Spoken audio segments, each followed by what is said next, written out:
Bueno, vamos a comenzar entonces con la unidad número 5. Hemos llegado ya hasta esta unidad, que sería la primera parte de nuestra materia. Esta unidad es tabla periódica. Nosotros ya habíamos hablado de tabla periódica en la unidad número 1, cuando vimos conceptos fundamentales, ya que necesitábamos extraer de allí algún tipo de información como masas atómicas, como número atómico, etcétera. Y dimos un ordenamiento un poquito general o una información general sobre la tabla. En realidad acá, en este capítulo o en esta unidad, nos vamos a adentrar mucho más en la tabla periódica, un poco para saber más sobre las propiedades en realidad el objetivo es ver las propiedades de los elementos y cómo me ayuda la tabla periódica para entender esas propiedades. Siempre con el mismo objetivo, ¿hacia dónde vamos? ¿Hacia dónde nos estamos dirigiendo? Bueno, empezamos en el capítulo anterior a ver la estructura de la materia, dijimos la importancia que tenía conocer cómo son los átomos. ¿Por qué? Porque nos dirigimos siempre hacia tratar de entender cómo la naturaleza construye sus sustancias. ¿Qué reglas tiene la naturaleza para construir moléculas? En realidad hay millones de sustancias diferentes que podemos encontrar en este planeta, pero sin embargo están formadas por un puñado de elementos. Ese puñado de elementos es el que nosotros encontramos en la tabla periódica, hoy por hoy 118 elementos, de los cuales 92 en realidad están presentes en la naturaleza. Entonces, ¿qué propiedades, qué características hacen que esos elementos se combinen unos con otros para dar esos miles y miles de sustancias diferentes con las cuales nos vamos a encontrar y que nosotros mismos podemos construir y que podemos sintetizar con usos constantemente en descubrimiento y en evolución?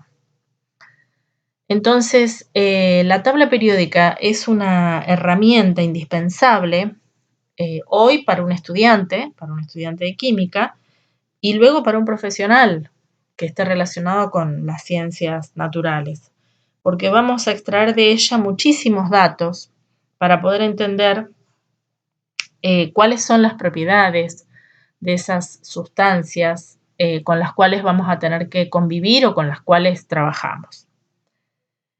En realidad,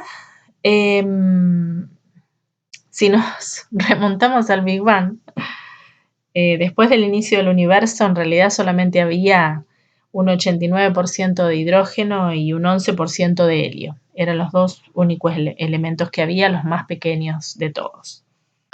Luego, por reacciones nucleares, en las estrellas sobre todo, se fueron formando los nuevos elementos. Hoy por hoy tenemos en la naturaleza 92 elementos, el elemento 92 es el uranio. Actualmente hemos ya llegado a completar la línea 7 de la tabla periódica, el periodo número 7, con el elemento 118, que se llama oganesón, que tiene un peso atómico de 294. Sería el elemento más pesado de la tabla. A partir del 92, que es el uranio, se los llama elementos transuránidos y fueron creados en los distintos laboratorios, o sea que son sintéticos. Hubo muchos intentos de ordenar los elementos conocidos a través de distintas características y distintos métodos. Uno de los primeros que trató de ordenar los elementos fue en realidad Lavoisier, 1790 más o menos, donde se habían descubierto nada más que unos 30 elementos. Después vino Charcot, después vinieron las octavas de Newlands, hasta que en 1869 Mendeleev, este científico ruso, y otro científico, que bueno, no está el nombre aquí, pero fue Lothar Meyer, un alemán, ordenaron los casi 66 elementos conocidos por sus propiedades químicas, en el caso de Mendeleev, y por sus propiedades físicas, en el caso de Lothar Meyer. llegando a más o menos la misma conclusión, es decir, a dos tablas muy similares, que presentaron, por supuesto, en el mundo científico. Las dos estaban ordenadas por pesos atómicos crecientes, es decir, ordenaban a los elementos a medida que crecía su peso atómico. ¿Con qué se encontraban? Con que llegaba un momento en que las propiedades se repetían. Entonces, cuando se repetía la propiedad, ubicaban al elemento debajo del que tenía propiedades similares y así sucesivamente hasta terminar con todos los elementos. ¿Por qué se le da el mayor crédito a Mendeleev y se dice que realmente es el creador de la tabla periódica? Porque Mendeleev fue brillante, digamos, en dejar espacios vacíos, que por ejemplo acá se ven, esta es la tabla original de Mendeleev de 1869, dejar espacios vacíos, ven que acá no hay elemento, acá tampoco hay elemento, acá tampoco hay elemento. Esos elementos, esos lugares vacíos los dejaba porque, según él, correspondían a elementos aún no descubiertos.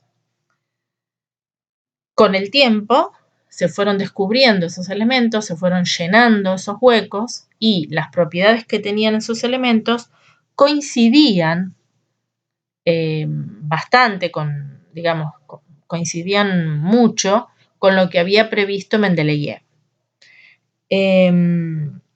¿Qué es lo que dijo Mendeleev entonces? Propuso una ley que se llamó la ley periódica, que decía, las propiedades de los elementos no son arbitrarias, sino que varían con el peso atómico de manera periódica. ¿Esto qué quiere decir? A medida que ubicamos los elementos, que vamos ubicando los elementos en la tabla periódica, por sus pesos, van cambiando sus propiedades. ¿Hasta dónde? Hasta que se repiten. ¿Ven? Por ejemplo, aquí ya voy del litio al flúor. El elemento que sigue es el sodio. Resulta que el sodio lo ubico acá debajo del litio porque tiene propiedades muy similares a la del litio. El elemento que sigue es el magnesio, siempre por pesos atómicos. Bueno, Mendeleev lo ubicaba debajo del berilio, ahí está, ¿no? Porque tiene propiedades similares y así sucesivamente, hasta que se encontraba con un lugar para el cual ese elemento no estaba. Entonces, para ese elemento, él veía cuáles podían ser las propiedades que iba a tener y después, con el tiempo, se descubría que ese elemento existía. Esta tabla fue muy exitosa, de cualquier manera, tenía, digamos, algunos inconvenientes, que no había un lugar para los gases nobles, tampoco estaban allí lo que eran las tierras raras, es decir, los lantánidos y los actínidos, pero en su momento, digamos, fue muy exitosa, fue muy, muy, muy aceptada. Tampoco dividía bien los metales de los no metales. Digamos, eso, fíjense, por las fechas, volvemos acá, 1869, imagínense que todavía no se había descubierto las partículas subatómicas. O sea, todavía no se sabía nada del núcleo del átomo. Recuerden que empezamos a conocer más sobre el núcleo del átomo con Rutherford en 1910. Bueno, en 1913 aparece Henry Moseley, que trabaja con tubos de rayos catódicos con los cuales producía rayos X. Los rayos X los producía a partir del bombardeo de metales con electrones de alta energía. Esos electrones chocaban con el elemento y generaban rayos X.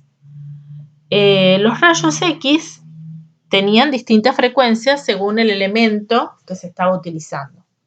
Entonces él, trabajando con elementos conocidos, pudo encontrar una relación directa entre la frecuencia de la radiación emitida por los rayos X, esto es frecuencia, raíz cuadrada de la frecuencia, y el número atómico de esos elementos, es decir, el número de protones que había en el núcleo de esos elementos conocidos.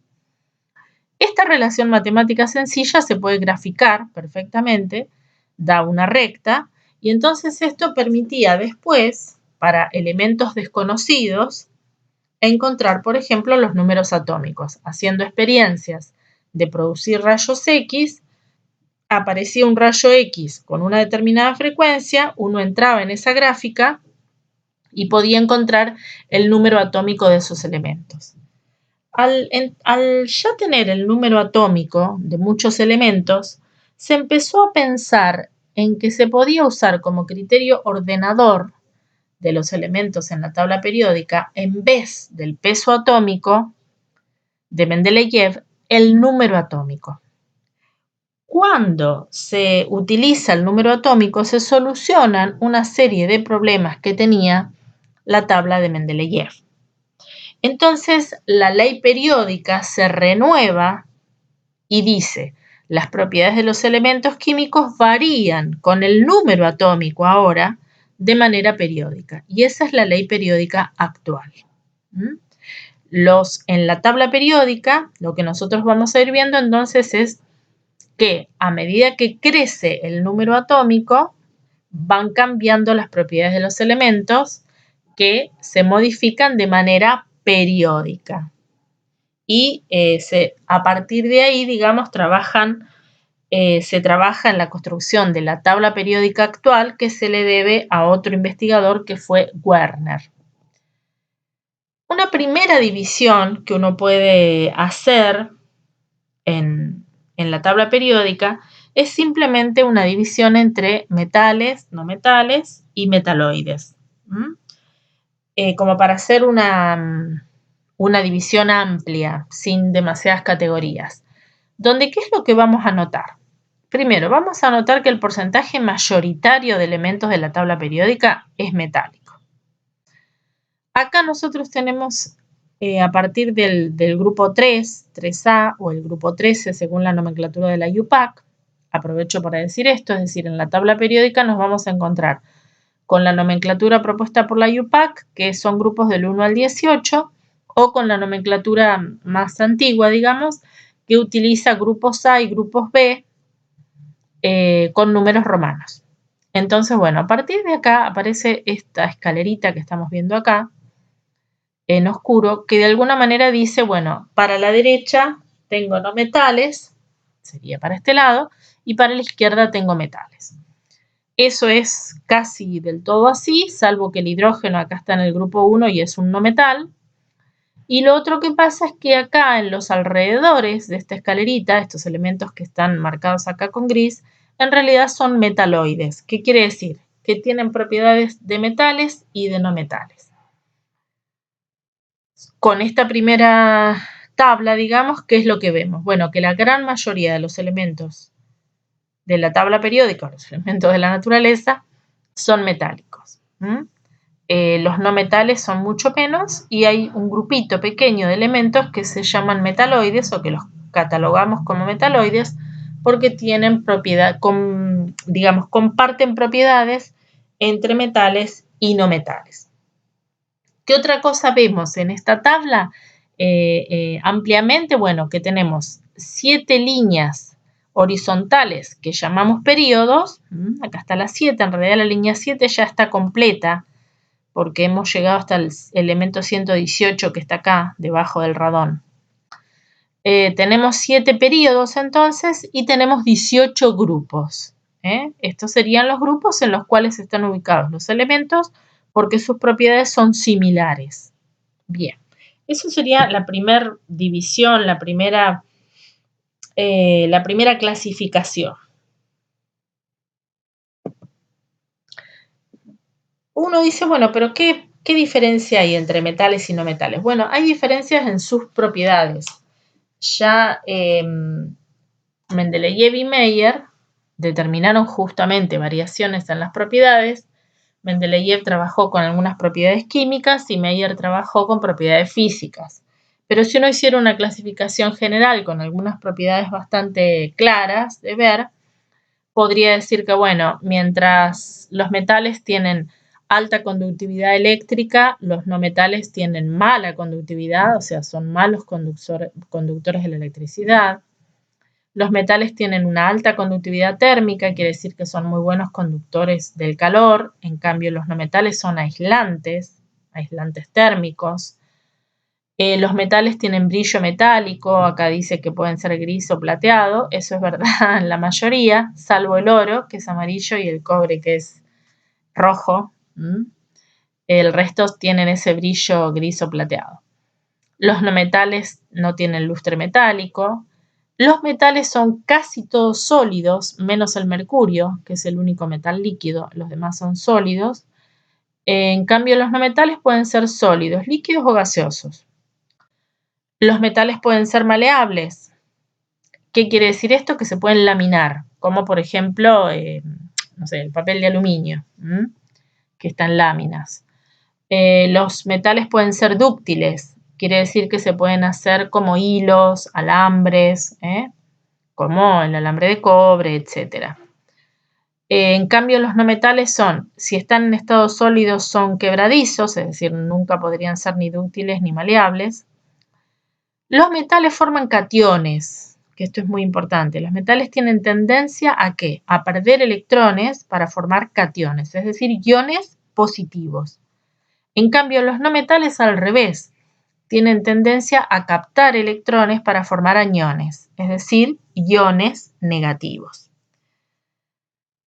Por esto mismo que hemos dicho, los metales entonces tienen tendencia a formar compuestos iónicos cuando se unen con los no metales, mientras que los no metales tienen tendencia a formar compuestos iónicos cuando se unen con metales. Al mismo tiempo, los no metales cuando se unen con otros no metales van a formar moléculas o compuestos moleculares. Estas son algunas propiedades que permiten diferenciarlos bien, como para uno decir, bueno, pero ¿qué es un metal y qué es un no metal? Más adelante, cuando entremos en distintos enlaces de compuestos y diferenciemos un poco mejor los distintos compuestos con que nos vamos a encontrar, vamos a ahondar un poco más en las propiedades de cada uno. Pero esto un poco para entender esa primera gran división que dijimos que podemos observar en la tabla periódica. Si uno mirara, por ejemplo, esta tabla es una tabla que vamos a encontrar en internet, la buscan con este nombre, P-Table. Es una tabla muy buena en la cual se puede ver muchísima información. Ahora la voy a mostrar un poquito después, pero acá estamos mirando la imagen. Esta tabla es una tabla ya más completa en el sentido que me permite dar algunas diferencias más entre esta división grande de metales y no metales. Por ejemplo, este grupo, que es el grupo 1 de la tabla, lo vamos a, sin contar al hidrógeno, por eso son los que están pintados de naranja, los vamos a llamar elementos alcalinos. Este grupo los vamos a llamar alcalinos térreos. Cada una, digamos, de esos nombres tiene un origen y tiene que ver con sus propiedades. Los alcalinos, bueno, justamente forman fácilmente sustancias básicas, forman fácilmente hidróxidos, incluso reaccionan a veces explosivamente con el agua, liberando gran cantidad de energía para formar bases o álcalis. Bueno, y así sucesivamente. Pero entonces, el grupo 1 es alcalinos, el grupo 2 es alcalinos térreos. Después aparece todo este grupo central de acá, que se llaman metales de transición, son los que están de este rosado fuerte, metales de transición. Después acá aparecen algunos metales que se llaman metales del bloque P. Después vamos a ver que todo este bloque de elementos se llama bloque P, pero por ahora, digamos, tenemos estos metales de acá, plomo, estaño, aluminio. Estos son metales del bloque P. Tenemos los metaloides en este verdecito, que son los que marcamos en la tabla anterior, boro, silicio, germanio, arsénico, antimonio, que son los que estaban alrededor de esta escalerita que divide metales de no metales. Y después vienen los no metales. Acá están marcados solamente estos no metales, cuando en realidad son todos no metales los que están acá alrededor de esta escalera. ¿Por qué no están marcados todos como no metales? Bueno, porque estos no metales también tienen nombre propio. Esta línea, la línea del grupo 17, se llaman halógenos. Y esta línea también tiene nombre propio porque se llaman gases nobles. Cada uno de esos nombres tiene origen, por supuesto, en alguna propiedad. Los halógenos porque tienen la capacidad de formar sales, de allí viene su nombre. Los gases nobles porque no se combinan muy fácilmente. De hecho, no se creía que se combinaban con ningún otro elemento hasta que sí se vio que después que pueden combinarse con flúor o con oxígeno para formar algunas sustancias, pero lo habitual es que estén en forma monoatómica y que no se combinen con otros elementos. Por eso se llaman gases nobles. Y después aparecen acá dos líneas que siempre se marcan debajo de la tabla, porque si no habría que estirar toda la tabla hacia la derecha, que es la línea de los metales de transición interna. Estos metales, como aparece la primera línea a partir del lantano, se llaman lantánidos, y esta segunda línea que aparece a partir del elemento actinio se llaman actínidos, y siguen siendo, por supuesto, metales. Entonces, esto ya clasifica un poco más a los elementos de la tabla, teniendo en cuenta, por ejemplo, algunas propiedades.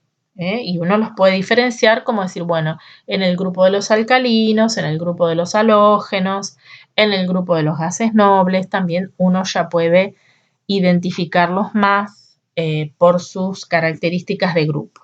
O hablar de, bueno, si estamos en la línea de los lantánidos, en fin, ¿se entiende? Esta información, digamos, ya me va metiendo un poco más en las propiedades. Bien. Si uno se preguntara, entonces, ¿por qué quedaron encolumnados? En este caso, vamos a esta línea, por ejemplo, litio, sodio, potasio, rubidio, cesio. ¿Por qué quedaron encolumnados? ¿Por qué quedaron encolumnados flúor, cloro, bromo, yodo? ¿Por qué razón? Quedaron encolumnados porque tenían las mismas propiedades. Eso es lo que había visto Mendeleev. Si nosotros volvemos a la tabla de Mendeleev, ¿sí?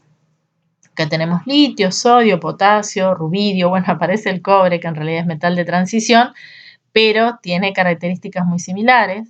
Vamos al grupo 7 y aparece flúor, cloro, bromo. En el medio aparece manganeso, que es metal de transición. Yodo, otro halógeno.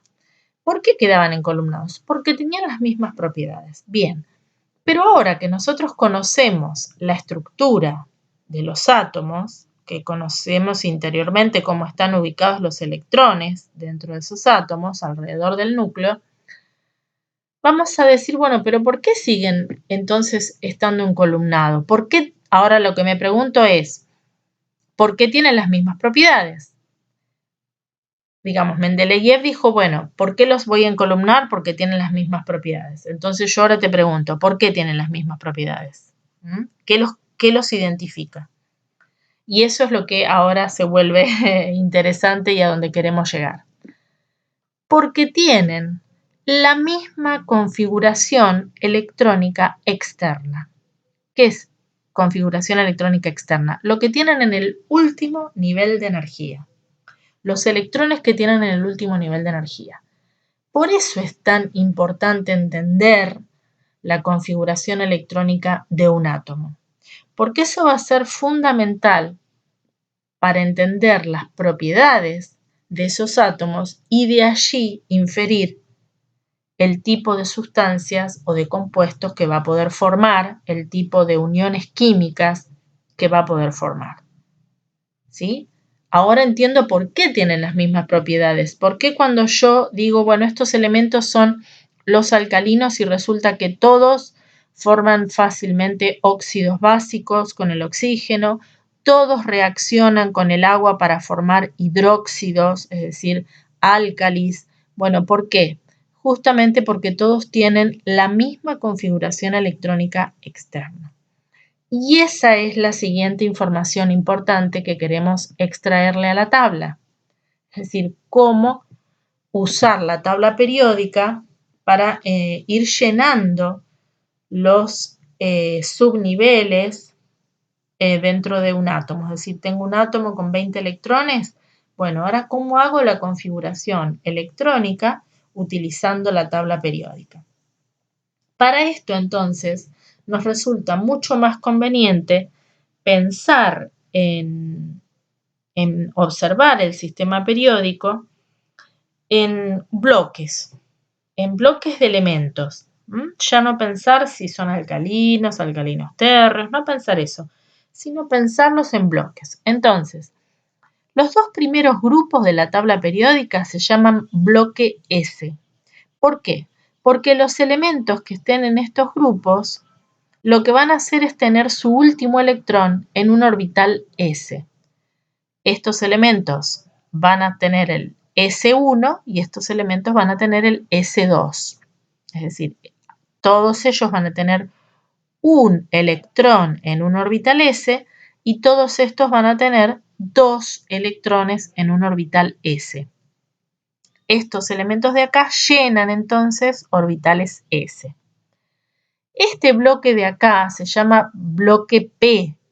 El bloque P aparece en realidad, si miramos la tabla anterior, en el grupo 13, acá, aparece el bloque P, o de la nomenclatura antigua sería en el 3A. Entonces, todo este bloque que tiene, si uno mira un solo periodo, tiene 6 elementos, todos esos elementos que estén allí van a llenar los orbitales P. Los del periodo 2, el 2P. Los del periodo 3, el 3P, el 4P, el 5P y así sucesivamente hasta el periodo 7. Entonces, en este bloque los elementos van a estar agregando electrones en orbitales P. Si ustedes recuerdan, los orbitales P eran 3, P sub X, P sub Y, P sub Z. ¿Cuántos electrones podemos ubicar? 2 por cada orbital. Como son 3 orbitales, son 6. Y justamente estos elementos son 6. 1, 2, 3, 4, 5, 6. En el medio, entre el bloque S y el bloque P, tenemos los metales de transición, que en realidad se llaman bloque D, los elementos del bloque D. ¿Por qué? Porque ellos justamente van a ir ubicando electrones en orbitales D. ¿Cuántos eran los orbitales D? Eran 5, no sé si se acuerdan. Acá están los 5 con sus formas y sus designaciones. Entonces, ¿cuántos electrones puede ubicar en estos 5 orbitales? 10. ¿Y cuántos son estos elementos? 10. La línea de metales de transición siempre tiene 10 elementos. Si uno lo mira de nuevo en la tabla, por ejemplo, el primero, que es la primera línea desde el escandio al zinc, llena el orbital o los orbitales 3D. Desde el escandio al zinc. Acá tendría el escandio, acá tendría el zinc. El escandio sería 3D1 y el zinc sería 3D10. Acá tengo otros 10, acá tengo otros 10 y así sucesivamente. Y por último tengo el bloque F, que son los metales de transición interna, se llaman estos. Esta es la serie de los lantánidos y la serie de los actínidos. Vamos a mirarlo de nuevo arriba. Serie de los lantánidos y serie de los actínidos. ¿Qué pasa con estos metales de transición interna? Estos llenan orbitales F, pero como son internos, por eso se llaman de transición interna, porque la primera línea llena el 4F y la segunda línea llena el 5F. Los orbitales F, si ustedes recuerdan de la clase anterior, eran 7, son 7. Como nosotros sabemos que podemos ubicar 2 electrones por orbital, entonces evidentemente acá tendrá que haber 14 elementos. Y efectivamente esas líneas son de 14 elementos. 1, 2, 3, 4, 5, 6, 7, 8, 9, 10, 11, 12, 13, 14. Perdón, acá hay uno más porque el lantano y el actínido tendrían que estar acá. Entonces aparecen de acá. 1, 2, 3, 4, 5, 6, 7, 8, 9, 10, 11, 12, 13, 14. Perfecto. Entonces ahí tenemos la serie de los que llenan el 4F y los que llenan el 5F, que sería el bloque F, los lantánidos y los actínidos. Esto nos conviene mucho más porque nos va a mirarlo así, porque nos va a permitir encontrar la configuración electrónica de cualquier elemento mucho más fácilmente que contando electrones y ubicándolos en los orbitales, sino usando la tabla periódica. ¿De qué manera? Bien, acá digamos es lo mismo a lo que estamos viendo, pero está más claro, digamos, la configuración electrónica. Nosotros tenemos los 18 grupos, eso según la IUPAC. Según la nomenclatura antigua, tenemos los grupos con la letra A, que son el grupo 1A, el grupo 2A, el grupo 3, 4, 5, 6, 7 y 8, todos con la letra A. Esos elementos se llaman elementos representativos. Todos estos más todos estos de estos dos grupos. Después tenemos los grupos B, que también van del 1 al 8, y que son los de acá, que son los metales de transición. Y si no, usamos la nomenclatura de IUPAC. Por otra parte, tenemos los períodos. Nosotros tenemos períodos que van del 1 al 7. Los períodos no son ni más ni menos que el nivel de energía en el cual van a estar los electrones. Entonces, cada período coincide con un número de n. ¿Cuántos períodos tenemos? Del 1 al 7, que son los niveles de energía posibles. Del 1 al 7 porque es en todos esos niveles de energía vamos a poder tener electrones. Perfecto. Cada uno de estos grupos va a tener una configuración electrónica externa característica, que es lo que dijimos. Todos estos elementos, los del grupo 1 de la tabla periódica, siempre van a terminar como S1. El hidrógeno, por ejemplo, va a ser el 1S1. El litio va a ser el 2S1. El sodio va a ser el 3S1. Es decir, la configuración del último nivel de energía va a ser idéntica. Todos estos elementos de acá van a tener configuración NS2. Por ejemplo, el berilio va a ser 2S2. Estoy hablando de ¿qué? De la configuración externa, es decir, lo que tenemos en el último nivel de energía. ¿Qué va a pasar con los elementos del bloque P? Que son estos. Bueno, acá empezamos a llenar los orbitales P. Es un poquito lo que vimos acá arriba. Acá empezamos a llenar el 2P y lo llenamos cuando terminamos acá con este gas. Entonces, volviendo acá, con el boro tenemos S2P1. En el carbono, P2. En el nitrógeno, P3. Oxígeno, P4. Flúor, P5. Neón, P6. Y ahí llenamos los orbitales P. Si venimos a los metales de transición, acá tenemos que recordar que después del 4S viene el 3D. ¿Se acuerdan cuando vimos la regla de llenado de orbitales? Después del 4S no venía el 4P, sino que aparecía la línea de los 3D. Bueno, entonces los 3D son 10 elementos. Estos son los 4D, que son otros 10 elementos. Estos son los 5D y estos son los 6D. Estas dos líneas recuerden que salen acá afuera. Entonces, este va a ser el D1, D2, D3, D4, D5, D6, D7, D8, D9, D10. Por ejemplo, del escandio al zinc, yo lleno el orbital 3D. Aunque esté en el periodo 4. Lo mismo va a pasar acá. Aunque esté en el periodo 5, esta línea va a ser el 4D. Acá en el periodo 6 voy a tener la línea del 5D y acá abajo voy a tener la línea del 6D. Y voy a tener estos 10 elementos, así a lo largo del periodo, que me van a permitir ir llenando esos orbitales D. Con elementos más grandes, digamos de mayor peso atómico, es probable que caigan en esta zona o en esta zona y entonces ahí tengo que recordar que a partir del lantano aparece la línea de los 4F. Y a partir del actinio aparece la línea de los 5F. Entonces, todos estos elementos van a ser, por ejemplo, este va a ser el 4F1 y este va a ser el 4F14.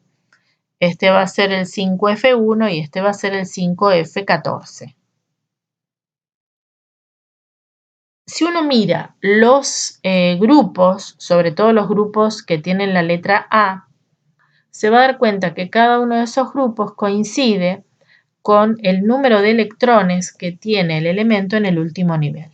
Todos estos elementos tienen un electrón en el último nivel de energía y están en el grupo 1.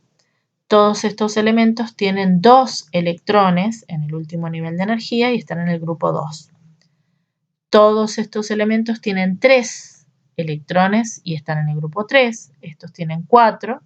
S2P2 están en el grupo 4. Estos elementos están en el grupo 5 y tienen S2P3, 5 electrones en el último nivel de energía. Estos elementos tienen 6, estos tienen 7 y estos tienen 8. Esto es muy útil. Si uno quisiera entonces ahora escribir más fácilmente la configuración electrónica de cualquier elemento, simplemente lo que tendría que hacer es recurrir a la tabla y utilizar el gas noble anterior. Estos son gases nobles. Cuando estos gases nobles los utilizamos para dar las configuraciones electrónicas, lo que estamos diciendo es, bueno, si yo utilizo el argón, estoy diciendo, el argón ya tiene 18 electrones, entonces no los voy a escribir. ¿Qué es lo que voy a hacer? Voy a escribir argón entre corchete y eso ya va a significar que tengo 18 electrones ubicados. Eso se llama utilizar el kernel del gas noble anterior para dar configuraciones electrónicas. Ahora lo vemos con estos ejemplos. Vamos a suponer acá que me piden escribir la configuración del azufre y del mercurio. Bueno, entonces vamos con el azufre. Voy a la tabla periódica y digo, bueno, a ver dónde está el azufre. El azufre está acá. ¿Cuál es el gas noble anterior al azufre? El neón. Entonces digo, bueno, voy a escribir el neón y todo lo que sigue después al neón. Entonces volvemos. Escribí el neón entre corchetes. Esto es escribir el kernel del gas noble anterior. ¿Y qué sigue después del neón? Perdón, acá. Después del neón. Después del neón viene N3. Recordemos que estos dos elementos llenan entonces el orbital S del nivel 3. Este será el S1 y este será el S2. Entonces, después del neón, lo primero que yo veo es 3S2. Entonces, lo coloco ahí, 3S2. ¿Qué sigue después? Después del 3S2, me vengo acá y empieza la línea del bloque P. Sigo estando en el nivel 3, entonces esto va a ser S2P1, S2P2, S2P3, S2P4 y llegué al azufre. Entonces, mi elemento, el que me habían pedido, que era el azufre, es neón 3S2, 3P4. ¿Qué pasa con un elemento más grande, de más número de electrones como el mercurio? Voy a la tabla, de nuevo, a ver si lo puedo hacer así más rápido. Voy a la tabla y ¿qué es lo que veo? Mercurio. ¿Dónde está el mercurio? Acá. 80 electrones. No voy a empezar 1s2, 2s2, 2p6. No. Voy a utilizar la tabla periódica. Entonces, para eso digo, bueno, ¿cuál es el gas noble anterior más cercano? El xenón. Entonces voy a escribir xenón entre corchetes. Eso significa el gas noble anterior. Hasta acá entonces todos estos electrones no los tuve que escribir porque simplemente escribí xenón entre corchetes. Eso es utilizar el kernel del gas noble. Perfecto. ¿Pero qué sigue después del xenón? yo voy a la tabla periódica y digo, bueno, ¿qué viene después del xenón? Bueno, lo primero que viene es el nivel 6 y estos dos elementos que ya sabemos que llenan los orbitales S, el S1 y el S2. Entonces viene el 6S2. Bueno, vengo acá, entonces digo xenón 6S2. Chin, chin, chin, chin, vuelvo atrás. Hoy. Bien. Y después acá, después del 6S, va a aparecer la línea, esta línea de acá, que es la línea de los 5D. Pero resulta que antes de los 5D van a aparecer la línea de los orbitales internos 4F.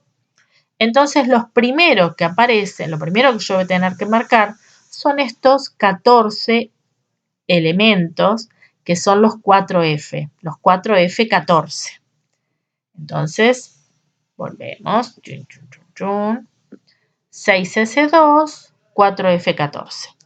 Y recién después de los 4F vuelvo a ver qué pasa.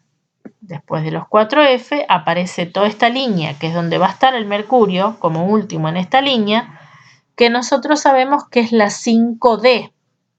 ¿Por qué? Esta era la línea 3D, esta era la línea 4D y esta es la línea 5D. Tenemos 10 elementos acá. 5 de 1, de 2, de 3, de 4, de 5, de 6, de 7, de 8, de 9, de 10. El mercurio es el de 10. Si bien yo estoy contando así como si realmente fuera que cada uno fuera así, de 1, de 2, de 3, bueno, en esta zona aparecen algunas excepciones al llenado orbitales, entonces no siempre es así. Por ejemplo, el platino, que tendría que ser de 8, es de 9. Bueno, eso es común, pero digamos, no lo vamos a ver ahora, o sea, que haya algunas excepciones. ¿Sí? Acá, por ejemplo, el paladio también tendría que ser de 8 y sin embargo es de 10. Pero bueno, el mercurio sí es el 5 de 10. Entonces, la configuración del mercurio, ¿cómo me queda? Entre paréntesis el gas noble anterior más cercano y después todo lo que veo que sigue en la tabla. Sigue el 6S2, el 4F14 y después el 5D y ahí empiezo a contar hasta que llego al mercurio. Y el mercurio justo es el de 10. Podría ocurrir también que nos dieran una configuración y nos preguntaran de qué elemento se trata. Entonces me dan, por ejemplo, argón, 4S2, 3D10, 4P5. Entonces, con esto yo ya tengo información. ¿Qué información tengo? Que el periodo es el 4, porque los últimos electrones están en el nivel 4. El N más alto es el que me va a dar el periodo. Está en el periodo 4. Y por otro lado, ¿cuántos electrones hay en el último nivel de energía, en el nivel 4? 7. Entonces eso me va a indicar si es un elemento representativo que está en el grupo 7A de la tabla periódica. De cualquier manera, esto podríamos dejarlo de lado, irnos a la tabla y decir, bueno, ¿quién es ese elemento? 4S2, 3D10, 4P5. Me voy acá y digo 4S2. Sería, hasta el 4S2 llegué al calcio. 3D10, voy del escandio al zinc. Ya sé que todo esto es 3D10. Y ahora dice 4P5. Y acá empiezo a llenar los 4P. 4P1, P2, P3, P4, P5. El elemento es el bromo, que está en el grupo 7 de la tabla periódica y que justamente tiene 7 electrones en el último nivel de energía. El 4S2, 4P5.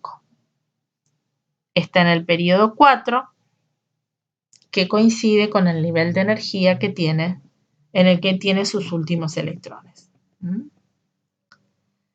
Otra cosa con la que nos vamos a encontrar por ahí en los ejemplos de la guía es que nos hagan alguna pregunta sobre el electrón diferenciador. ¿A qué llamamos el electrón diferenciador? Al último electrón de un átomo. En el caso del bromo, en el último nivel de energía, que es 4s2, 4p5, este sería el último electrón del bromo. Ese sería su electrón diferenciador. Por ahí nos vamos a encontrar en la guía de problemas con que haya alguna pregunta que me diga, bueno, ¿cuáles son los números cuánticos, por ejemplo, de este electrón? O al revés, que me digan con tales números cuánticos del último electrón o del electrón diferenciador de un átomo, ¿cuál sería ese átomo? Nos vamos a encontrar con ejercicios de ese tipo. Por eso, digamos, quiero que también interpreten cuál es este concepto de electrón diferenciador. Es este electrón. Recuerden que cada electrón tiene un grupo de 4 números cuánticos que lo identifican. Entonces, nos podrían hacer esa pregunta. Dado tales números cuánticos, ¿cuál es el elemento que corresponde? En este caso, entonces, habíamos dicho que el elemento es el elemento bromo.